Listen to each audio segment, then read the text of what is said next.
August 3, 1942.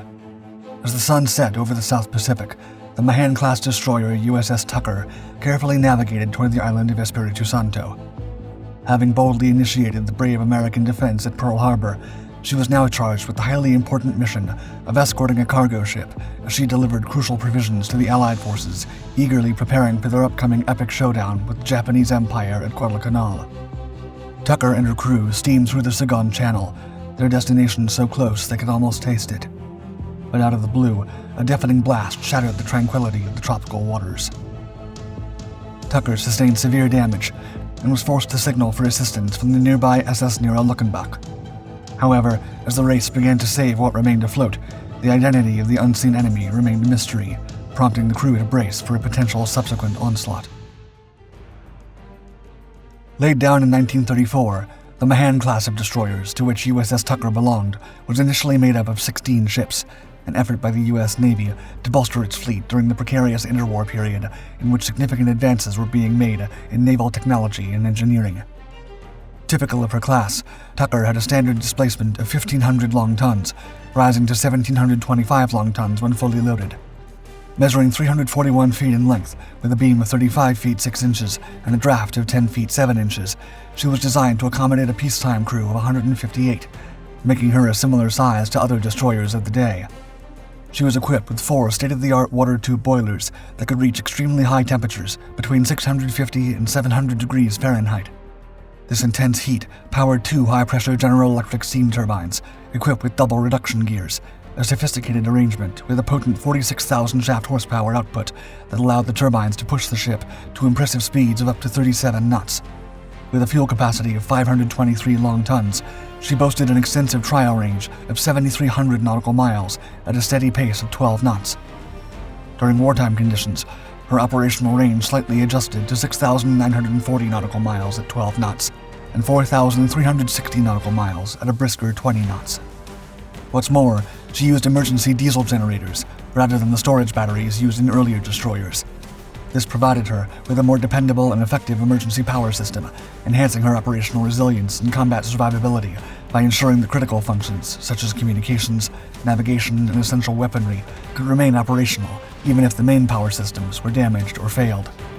Tucker's 5 versatile 38 caliber 5-inch guns were all paired with the advanced Mark 33 gun fire control system for pinpoint accuracy, and for protection against aerial threats, she was armed with 4 water-cooled 50 caliber machine guns, ensuring a robust defense against overhead attacks. Distinctively, she had a tripod foremast alongside a pole mainmast, an innovative design choice that eliminated nautical rigging, increasing the ship's anti-aircraft firing range. Adding to its offensive capabilities, Tucker was equipped with 3 sets of quadruple torpedo tubes, ready to launch a total of 12 21-inch torpedoes, a significant increase over the 8 torpedoes of the earlier Farragut class, upon which the Mahan-class was based. These torpedoes were directed by the precise Mark 27 torpedo fire control system, and their tubes were strategically positioned, with the side mounts dedicated to firing on their respective sides, while the central mount had the flexibility to launch torpedoes to either side of the ship. Meanwhile, for anti-submarine warfare, Tucker featured 2 depth-charge roll-off racks and additional depth-charge projectors known as K-guns, underscoring its versatility and preparedness for a range of combat scenarios. Tucker was launched on February 26, 1936, and commissioned in the United States Navy on July 23rd of that year. After initial training, USS Tucker took up residence in San Diego, California as an active member of the U.S. Battle Fleet's Destroyer Squadron 3, within Destroyer Division 6, conducting operations on the West Coast and around the Hawaiian Islands. However, by February 1939, Tucker was headed for different waters, for an opportunity to show off her prowess in front of none other than President Franklin D. Roosevelt, participating in Fleet Problem 20, a large-scale naval drill involving over 100 vessels, from aircraft carriers to submarines. This grand moment for the U.S. Navy found Tucker playing different roles in simulated attacks on the strategically vital Panama Canal from both the Atlantic and the Caribbean, demonstrating to the Commander-in-Chief how the fleet would deal with such a threat. Yet, by the following year, the focus of American military attention had changed. The Japanese Empire was rapidly intensifying its expansion plans, forming an alliance with Nazi Germany and marching into northern French Indochina, heightening already fraught tensions across the Pacific. In response, the U.S. concentrated its fleet in the region, and Tucker was no exception. She spent 1940 and 1941 sailing between California, Hawaii, and New Zealand, always ready to answer the call of duty should the situation with Japan escalate further. After spending November performing maneuvers and operations off the Hawaiian Islands, Tucker made her way to Pearl Harbor, ready for a comprehensive tender overhaul. On the tranquil Sunday morning of December 7, 1941, USS Tucker calmly rested at its berth in Pearl Harbor's East Lock. She was surrounded by fellow destroyers Selfridge, Case, Reed, and Cunningham, who had all been receiving steam, electricity, flushing, and fresh water from the tender Whitney. The crews of all 6 ships focused on the routine of their duties. Suddenly, the serenity of the scene was abruptly shattered by the ominous hum of approaching aircraft as the sky turned black with the terrifying sight of hundreds of Japanese planes. Looking up in horror from Tucker's deck at the legions of Zeros, Kates, and Vals rapidly hurtling towards the American fleet, Gunner's Mate Second Class W.E. Bow didn't need to wait for the general alarm to be raised to foresee what was about to happen. Springing into action, he sprinted toward one of Tucker's 50-caliber machine guns and pumped out a furious flurry of ammunition towards the enemy aircraft zooming overhead, believed by many to be the first American shots fired at Pearl Harbor that fateful morning. As the piercing wail of the alarm echoed around the ship, other sailors on board Tucker rushed to the heavier anti-aircraft guns to join Bow in shooting down the incoming Japanese aerial squadrons, determined to defend their countrymen from the vicious surprise attack.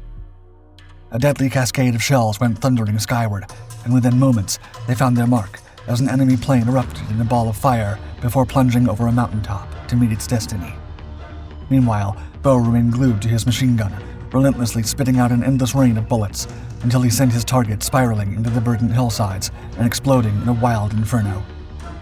Tucker's valiant defense of the U.S. Navy fleet at Pearl Harbor successfully brought down 4 Japanese aircraft while avoiding being hit herself, with Bow personally responsible for sending 2 enemy planes plummeting to their doom. Though it was not enough to prevent the catastrophic American losses that day, it had proven the destroyer's mettle in the face of peril, giving her the first taste of battle and preparing her for the war that now loomed ahead. In the aftermath of the attack, Tucker went straight back into action, protecting important convoys as an escort between the West Coast and Hawaii, as the American fleet quickly regrouped in anticipation of the next violent clash with the Japanese. She then spent most of her spring and summer of 1942 steaming through the South Pacific, where she performed further escort duties between American Samoa, Fiji, New Caledonia, Australia, and New Zealand. For her next mission, Tucker was ordered to escort SS Nira Luckenbach, a cargo ship carrying vital supplies from the Fijian capital of Suva to Espiritu Santo, the largest island of the archipelago nation of Vanuatu, which the American forces had identified as a major logistical hub in the Pacific theater. The 2 ships set sail on August 1st, carefully carving a path through the turquoise seas just north of Afate Island before skirting the rugged Malakula Islands and breezing calmly through the picturesque serenity of the Bruat Channel, eventually finding themselves at the gateway of the Segond Channel, the final stretch before their destination. Espiritu Santo was now nearly within reach, and Tucker's crew began savoring the well-deserved shore leave that awaited them on arrival. As they peacefully floated toward the island in the tropical moonlight, little did they realize that fate was about to make a dramatic intervention.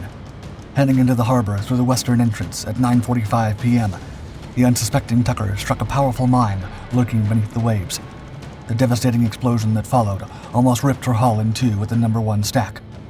The 3 unfortunate crew members on watch in the forward fire room instantly lost their lives, while their shipmates dived overboard as the 2 halves of the mortally wounded destroyer began folding in on one another as they gradually succumbed to the ocean. Witnessing the shocking scene unfolding before them, the crew of SS Nira Luckenbach knew there was no time to waste, frantically launching its lifeboats in a desperate attempt to save as many of Tucker's sailors as possible. Rowing as fast as they could, they arrived at the site of the slowly sinking destroyer and began plucking their comrades from the unforgiving sea. With a combination of adrenaline and rugged determination, they miraculously managed to save almost all the remaining crew members and carry them to safety. By the early hours of the morning, the yard patrol boat USS YP-346 had reached the site and endeavored to tow the damaged destroyer to shallower waters, aiming to make the salvage process easier. Meanwhile, USS Breeze joined the scene, standing watch while YP-346 tried to run the sinking Tucker aground. Despite their valiant attempts, their efforts were in vain. Tucker finally submerged into the depths of 10 fathoms at 4:45 a.m. on August 4th, 1942.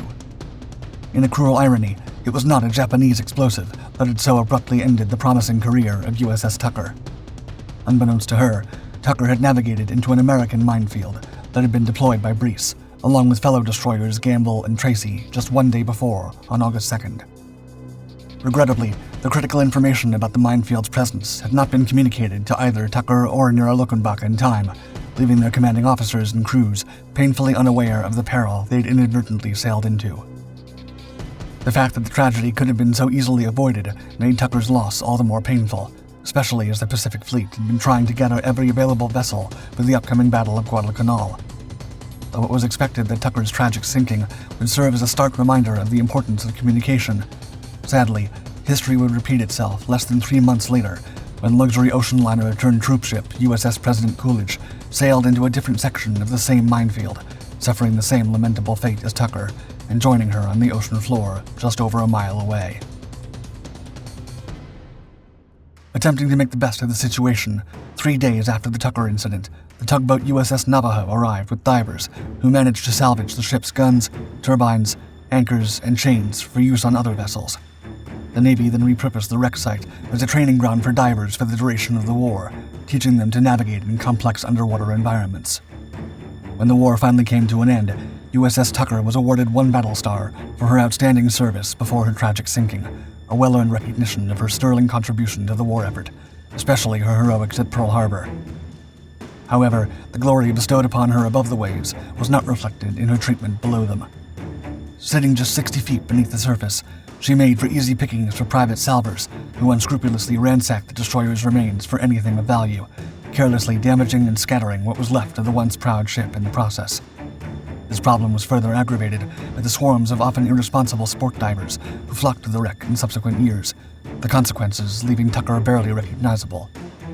Having visited Tucker's wreck several times, underwater photojournalist Mike Gherkin leaves us with a poignant message, saying, quote, "To see a ship with a distinguished record as the Tucker in such a poor state gave me pause for thought. I pondered that wrecks like the Tucker will gradually disappear, and to be saddened by this inevitable fact would be pointless. What is important is that the memory of these ships be kept alive by telling their stories."